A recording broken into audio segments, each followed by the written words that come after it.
PS Resolution number 317. I have no notion if you in fact have seen or heard about it. It's a resolution directing the appropriate Senate committee to conduct an inquiry at the earliest possible opportunity into the alleged money delivery scheme involving 18 former military personnel employed by Congressman Saldico and the reported cooperation of certain government officials with the International Criminal Court. And we were all dismayed by the revelations yesterday, and as a result, I am hopeful that this will be the beginning of a very serious and comprehensive investigation which will result in charges and punishment if there are guilty parties. At nananawagan rin ako sa ating magigiting na kasapi ng Philippine Marines na kung may paratang, ilatag ninyo ng malinaw. Kung may ebidensya, ilabas ninyo ng buong tapang. Kumbaga sa maleta, mananatiling sikreto ang laman niyan kung hindi ilalatag sa lamesa at bubuksan. Dito natin buksan sa Senado at suriin ang maleta ng katotohanan. Hindi maaring trial by publicity ang mangyari. Hindi maaring ang institusyon ng Senado at pati na rin ang Kongreso at ang dangal ng bawat halal ng bayan, Senado man o Kongresista, ay mayurakan ng walang kalaban-laban. Batid ko na nagpahayag kayo na nais ninyong tayuan ang mga pahayag ninyo under oath. Yan din ang aking inaasahan at susubaybayan. Tama ang hakbang na yan upang maging opisyal ang lahat. Pinoprotektahan ko ang Senado hindi dahil sa mga personalidad, hindi dahil kaibigan ko sila, kundi dahil ito ang tinig at tanggulan ng ating bansa. Kaya kung ang mismong tanggulan ang inaakusahan, marapat din na dito magharap-harapan na. Sa ilalim ng panunumpa, sa ilalim ng batas, sa harap ng taong bayan. Huwag tayong masiyahan sa likod lamang ng isang press conference. Kung kayo'y tunay na naglilingkod sa katotohanan, magharapan tayo dito sa Senado. Ang Senado ay hindi tatakbo o tatalikod, lalo na kung may nadawit na hindi dapat. Sa aking mga kasama na senador, ito rin ang pagkakataon para linisin ang inyong pangalan at itindig ang dangal ng institusyon. Maraming salamat po. Andito naman po yung affidavit. Siguro nakita naman ninyo yung joint affidavit na mahaba na ginawa ng ating mga Marines kahapon. Ang balita ito ang karugtong ni Sergeant Gutesa at may susunod pang 12, isang dosena pang Marines na lalabas. Meron ring sasabihin. Tungkol dito, duty rin kay Congressman Saldico dati. Meron rin umiikot na iba't ibang mga link matrix, siguro nakita na rin ninyo.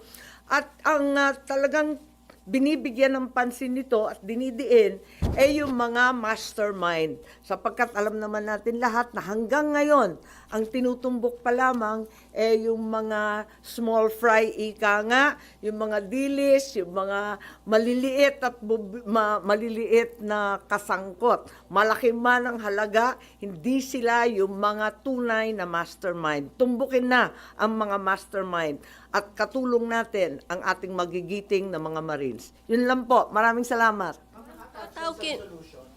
Po? Pwede may attach, i-addendum natin. May mali-mali eh. Sabi, ang haba-haba rin kasi ng affidavit eh. Pati yung spelling ni Attorney Baligod, mali eh. This one. Yung sa atin, signed ba? Yung affidavit? Parang signed naman yata. Ma'am, how can we be assured na magiging objective kapag dito sa Senado inimbestigahan? Well, palagay ko, makikinig naman ang lahat kapag dumating sila rito at kahit ano pang pagkukuble ang gawin, maririnig ng tao ng direktamente. Po. Ma'am, meron na po bang nagparating sa inyo na meron din silang concerns for their lives? Especially after nga po nung nangyari kay Sergeant Gutesa. Oo, hindi natin alam kung ano nangyari kay Sergeant Gutesa, pati yung kanyang pamilya nanganganib. lahat itong mga Marines na to, matagal ko nang naririnig na nais lumabas, yun nga lang, nag-aalala sa kanilang buhay, ang trabaho at buhay din ng kanilang pamilya.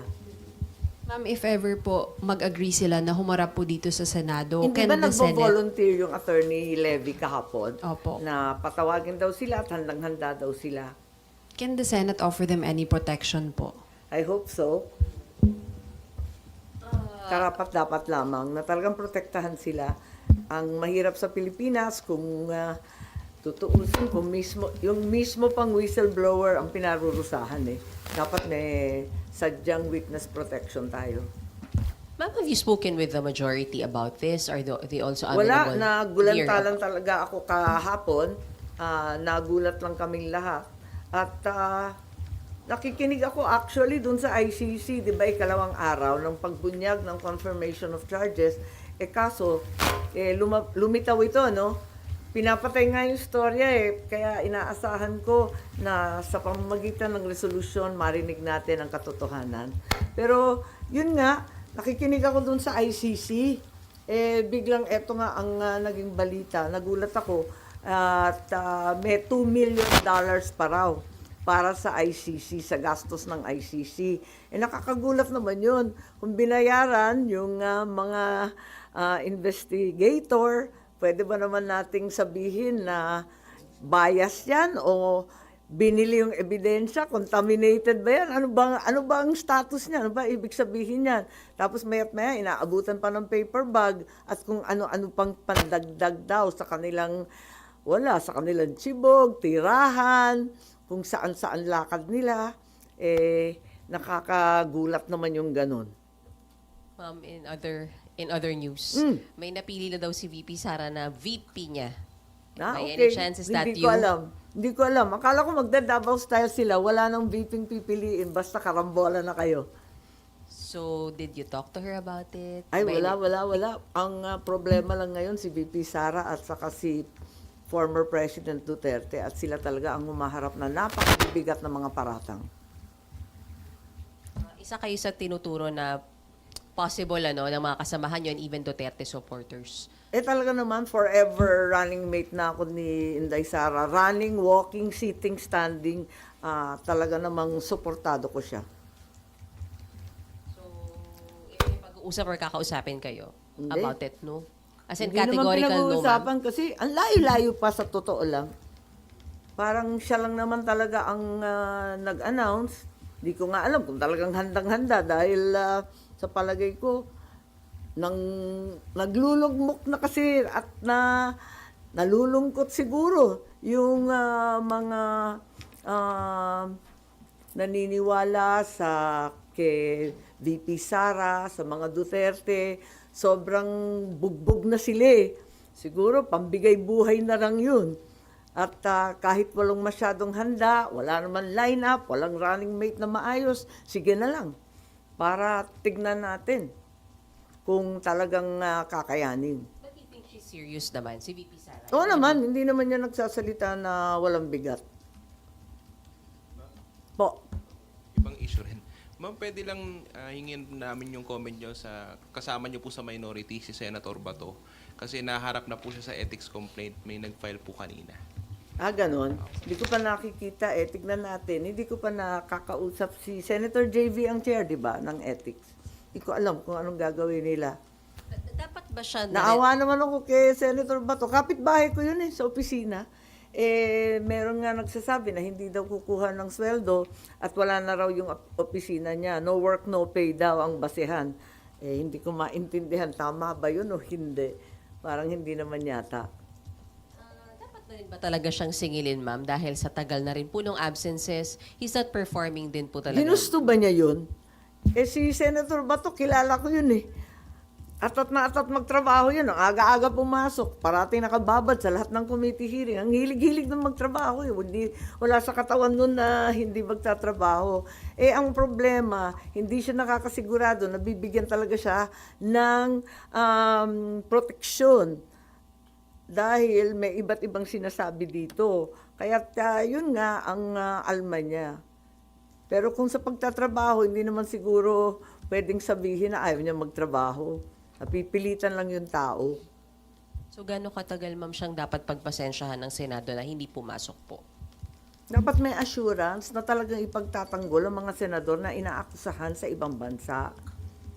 Nakita naman natin yan, di ba sa nakalipas, ang mga senador, nakakaasa naman dito sa Senado. But no communication with Senator, ma'am, so far? Wala na eh. Nung November, meron pa eh. Pero hindi na sumasagot eh. Sorry, sana. Your stand would be, still be patient with him, na hintayin siyang pumasok? Sa palagay ko, hindi naman niya ginusto to eh. This was not intentional. This was not what he wanted. But if there are threats to his person, there are threats to him that will not be responded to, and he himself will not be protected, eh mahirap naman siguro pilitin yung tao na pumunta. Sana may assurance siyang konti na kahit papano, katulad ng dati, yung mga senador, pinagtatanggol ng Senado. Wala ngayon ba, tingin mo? Hindi ko alam eh, parang paiba-iba kasi minsan yung sinasabi. Yung ibang senador, ibang sinasabi. Kaya hindi ko rin mabintang si Senator Bato eh. Yung ethics, pasensya, hindi ko pa nakikita eh, kanina umaga raw. I haven't seen it and I haven't spoken to Senator JV regarding that. Pero ma'am, yung pong sa reso nyo, sa minority, may mga nagsabi na rin ba sa majority na pipirma po sila? Dun sa, Saan? Yung sa reso po, dun sa... Aling reso to? Yung sa minority reso, yung sa ICC, na Ah, kailangan yung sa dumaan po sa ICC. courts muna ng Pilipinas. Parang meron, oo. Sa Oo, majority. oo. Kasi wala naman sinasabi doon na controversial kung tutuusin eh. Ang position ko nga, there's nothing more to interpret or to construct. That in fact, the Constitution is loud and clear and that a Filipino court should first issue a warrant before any foreign tribunal can get involved. Para sa akin, ang liwaliwanag nun, sinasabi lang ng reso, liwanagin yung options of surrender and extradition that are found in our Republic Act in Section 17 and to interpret both paragraph 1 and 2 in conjunction with each other. So, parang napaka-inoffensive, inoccuse naman yata yung resolution namin. Hindi naman siya controversial. Parang siguro, magtatanong sa Korte Suprema, ano ba talaga interpretasyon ninyo dito? Para sa akin, wala namang i-interpret, ang liwaliwanag. Thank you. Thank you, ma'am. O, yun lang.